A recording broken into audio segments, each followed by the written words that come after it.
नमस्कार दोस्तों, मैं हरीश चौहान और आप देख रहे हैं वीआईपी मैटर चैनल।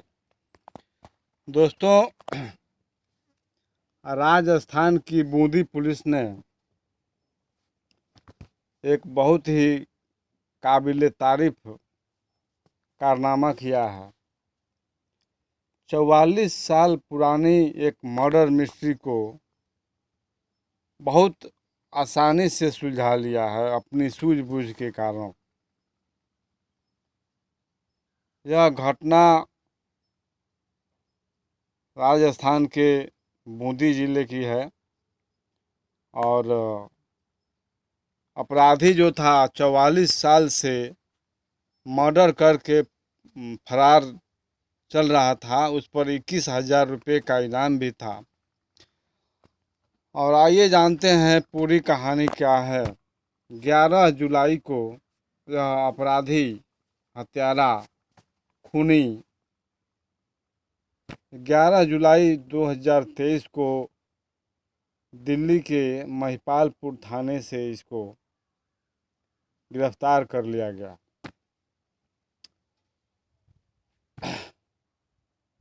असल में कहानी शुरू होती है 11 जुलाई को 2023 को दिल्ली के बसंत विहार में महिपालपुर एक थाना पड़ता है और महिपालपुर थाने के अंतर्गत गली नंबर 9 और मकान नंबर 270 में एक हार्डवेयर की दुकान है। दुकान का मालिक 11 तारीख 2023 को 11 जुलाई को 2023 को रोज़ की तरह सुबह सुबह अपनी दुकान पर आता है और अपना दुकान खोलता है। गर्मी आजकल काफ़ी पड़ रही है। धीरे धीरे दोपहर का समय होता है और उसे आलस आने लगती है। वह दुकान में रखी हुई टेबल पर सो जाता है। दोपहर का समय हो चुका है।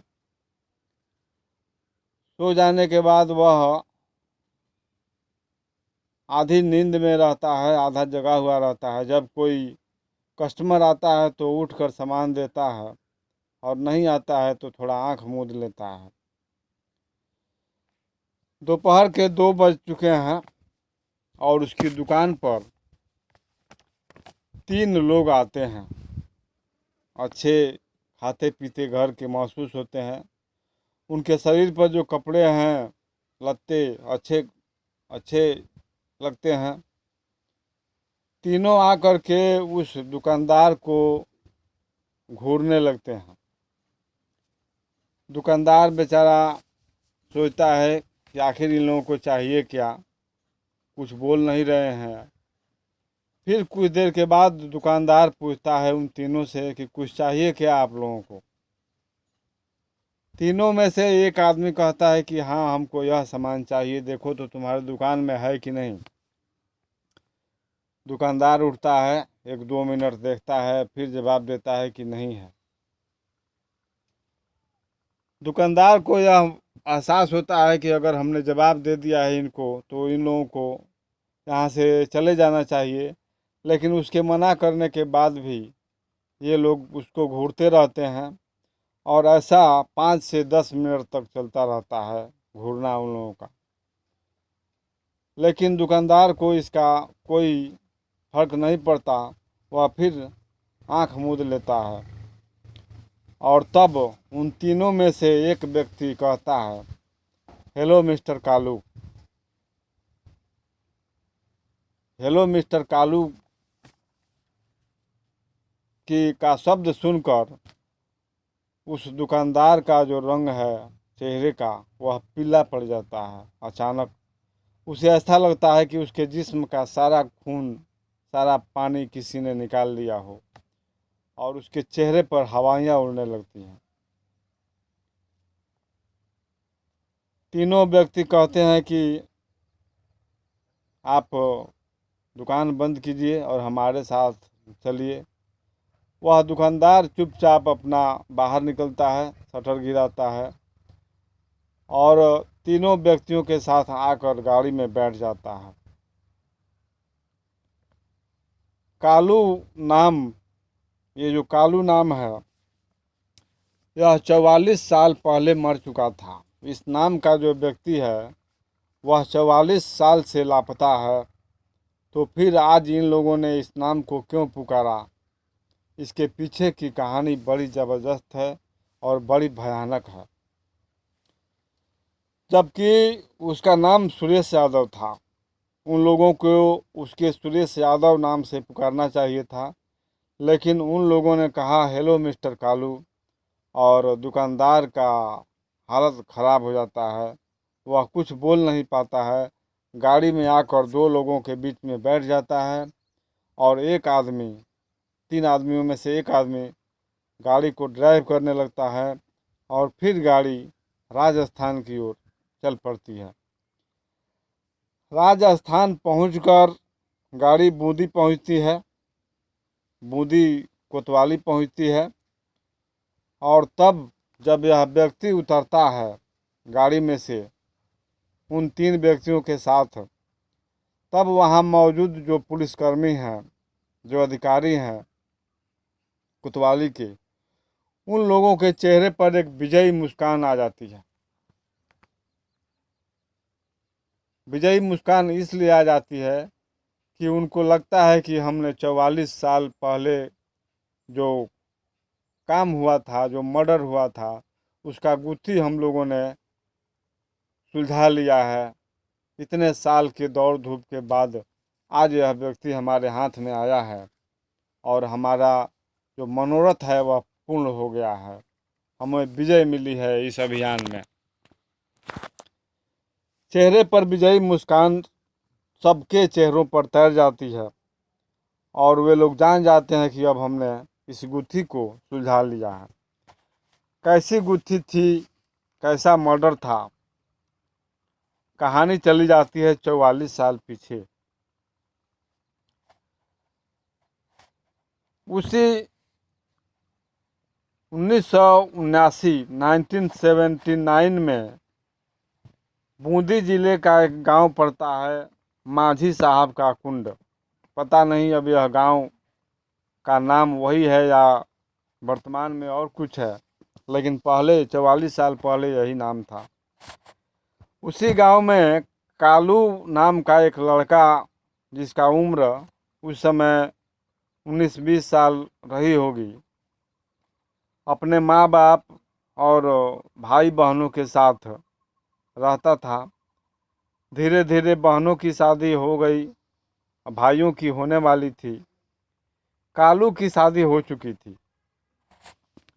और यह कालू जो है गांव में ही रह करके कभी कोई छोटा मोटा काम कर लिया करता था और पैसे कमाता था। एक दिन इसको खबर मिलती है कि गांव में हमारे परिवार का मजाक उड़ाया जा रहा है, हमारा मजाक उड़ाया जा रहा है। अब लड़का जवान था, वह सोचने पर मजबूर हो जाता है कि ऐसी कौन सी बात है जिसके चलते गांव के लोग हमारा मजाक उड़ा रहे हैं। और तब उसको मालूम करते करते यह पता चलता है कि उसकी जो माँ है उसका नाजायज़ संबंध गांव के ही एक मिस्त्री शंकर लाल माली से नाजायज़ संबंध है उसका, उसकी माँ का। जब यह बात सुनता है तो उसका खून जो है गर्म होने लगता है और वह सोचता है कि इस व्यक्ति को जिंदा रहना अब ठीक नहीं है, इस व्यक्ति को हमें मारना ही चाहिए। यह जिंदा रह करके हमारे परिवार की बदनामी उड़ा रहा है, बदनामी करवा रहा है। जवान लड़का था, अपनी माँ से तो कुछ कह नहीं सकता था। अब एक आइडिया उसके दिमाग में यही आता है कि इस शंकर लाल माली नाम का जो आदमी है उसको इस दुनिया से ख़त्म ही कर दिया जाए तो ठीक रहेगा। और इसी जुगत में वह अपने दोस्तों से मिलता है और कहता है कि तुम लोग शंकर लाल माली का जो आना जाना है, उठना बैठना है, सब हमको बताओ कि कब कहाँ जाता है, कैसे उसका लोगों से संपर्क है, थाने में कितना उसका दबदबा है, और बड़े बड़े गांव के जो दबदबे आदमी हैं उन लोगों के साथ उसका कैसा व्यवहार है, सारा मालूम कर लेता है। और एक दिन 22 अगस्त 1979 को चाकू लेकर के और सुनसान सड़क पर जाता है और वहीं पर शंकर लाल माली का इंतज़ार करता है। उसे मालूम था, उसके दोस्तों ने बता दिया था कि शंकर लाल माली इसी रास्ते से इस समय आने वाला है। यह कालू नाम का जो लड़का था चाकू लेकर के और शंकर लाल माली का बेसब्री से इंतज़ार कर रहा है। और थोड़ी देर बाद ही शंकर लाल माली उसी मौत के रास्ते पर आ रहा है। और तब यह सामने आता है, चाकू हाथ में लेता है और दनादन दनादन 15-20 चाकू शंकर लाल माली को मारता है और मार करके और वहाँ से 9-2-11 हो जाता है, भाग जाता है। शंकर लाल माली वहाँ कुछ देर तड़पने के बाद बेहोश हो जाता है और संजोग से उसी रास्ते से कुछ राहगीर आते हैं और शंकर लाल माली को पहचान करके इसको हॉस्पिटल ले जाते हैं। हॉस्पिटल ले जाने के बाद से आधा घंटा लगता है हॉस्पिटल ले जाने में।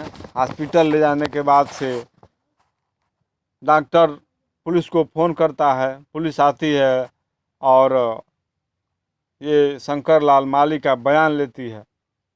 बयान में शंकर लाल माली टूटे शब्दों में कालू का नाम ले लेता है और पुलिस इस बयान को दर्ज कर लेती है। कुछ देर बाद ही इसको मजिस्ट्रेट के सामने पेश किया जाता है, शंकर लाल माली को, और मजिस्ट्रेट के सामने ही यह बयान दे देता है कि कालू नाम के लड़के ने हमारा ये हाल किया है, चाकू मारा है। और यह बयान दे करके और 24 अगस्त 1979 को 2 दिन जिंदगी और मौत के बीच में झूला झूलते हुए आखिर जिंदगी को हार करके 24 अगस्त 1979 को शंकर लाल माली की मौत हो जाती है। अब इस पुलिस इस मुकदमे को 307 का केस बना करके और FIR लिख लेती है कालू के खिलाफ, और उसके बाद से फिर 302 का मुकदमा लिख लेती है। कालू घर छोड़कर भाग जाता है।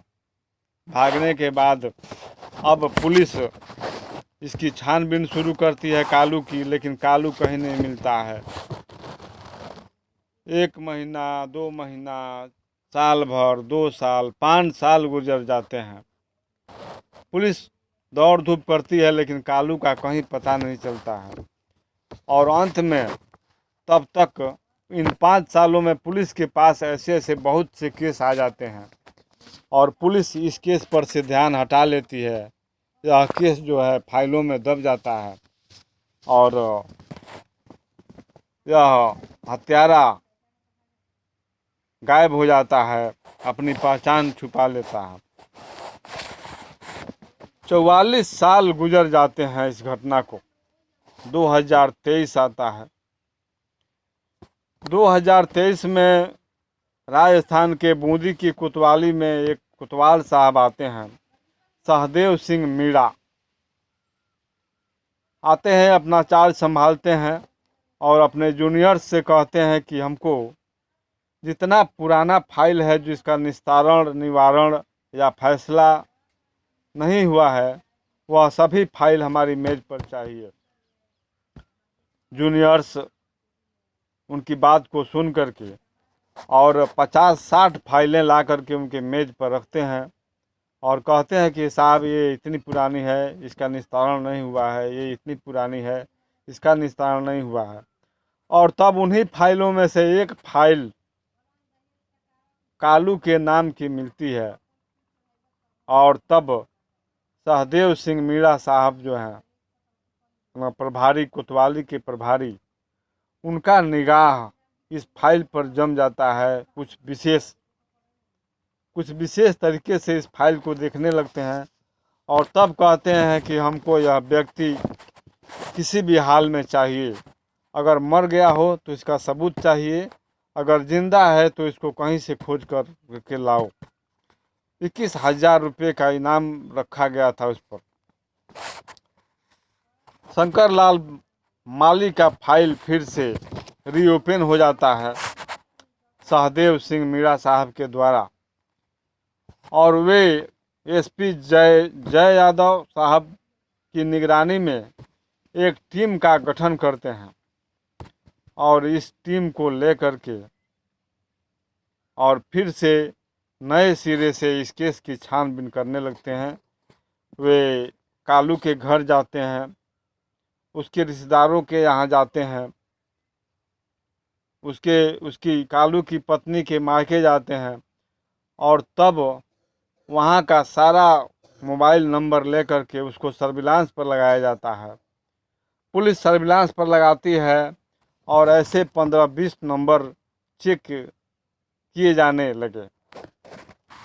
उसमें से एक नंबर ऐसा आया सुरेश यादव का, जिसके संबंध के बारे में कोई तैयार नहीं था कि ये हमारा ये लगता है, ये हमारा ऐसा रिश्तेदार है, ये हमारा भाई लगता है, फूफा लगता है। कोई बताने के लिए तैयार नहीं है कि सुरेश यादव उनका कौन है। पुलिस इतनी बेवकूफ़ तो है नहीं। पुलिस इस सुरेश यादव के घर जाती है दिल्ली जा कर के और वहाँ पर छानबीन करती है। महिपालपुर थाना के अंतर्गत बसंत विहार में गली नंबर 9 मकान नंबर 270 में उसी हार्डवेयर की दुकान पर पहुंचती है पुलिस और तब उन लोगों को यह पूरा यकीन हो जाता है कि यही है कालू, जो सुरेश बन करके और 44 सालों से पुलिस को धोखा दे रहा है और हत्यारा यहीं छिपा है। लेकिन यहाँ पर एक अड़चन आ जाती है। सुरेश यादव का जो आधार कार्ड है, पैन कार्ड है, राशन कार्ड है, सुरेश यादव के नाम से सब है। अब पुलिस यहाँ पर थोड़ी डाउट होता है पुलिस को, लेकिन सोचती है पुलिस कि अब इस मामले को कैसे सुलझाया जाए। तो यही एक रास्ता निकलता है कि अचानक उसको कहा जाए कि हेलो मिस्टर कालू, और इस बात पर अगर वह कालू होगा तो वह ज़रूर चौंकेगा। उसकी भंगिमा बता देगी कि कुछ उसके अंदर हलचल पैदा हो रही है इस नाम को सुनकर, और यही फार्मूला पुलिस के लिए फ़ायदेमंद साबित होता है। पुलिस जाती है 11 जुलाई 2023 को दोपहर 2 बजे और कुछ देर घूरने के बाद एक व्यक्ति पुलिस वाला कहता है कि हेलो मिस्टर कालू, और सुरेश यादव के चेहरे का रंग उड़ जाता है और पुलिस उसे गिरफ्तार कर लेती है 11 जुलाई को। 44 सालों के बाद पुलिस के हाथ में जो यह अपराधी आया था उससे पुलिस बहुत खुश है, पुलिस डिपार्टमेंट, और जो सुनेगा वो भी खुश होगा क्योंकि कानून के हाथ बहुत लंबे होते हैं और बूंदी पुलिस को हम काबिल तारीफ मानते हैं। उन्होंने ऐसा केस सुलझा लिया है जो केस सुलझने वाला नहीं था और पुलिस जो पहले की पुलिस हाथ पर हाथ धरी बैठी रह करके इस फाइल को बंद कर दिया था और इस सहदेव सिंह मीणा साहब ने जो कारनामा करके अपना टीम बनाया और ऐसे हत्यारे को गिरफ्तार किया, जो 44 साल से लापता चल रहा था। नमस्कार, फिर मिलेंगे दोस्तों ऐसे ही किसी आपराधिक कहानी के साथ। हमारे चैनल को जरूर सब्सक्राइब कीजिएगा, वीडियो को लाइक कीजिएगा। धन्यवाद।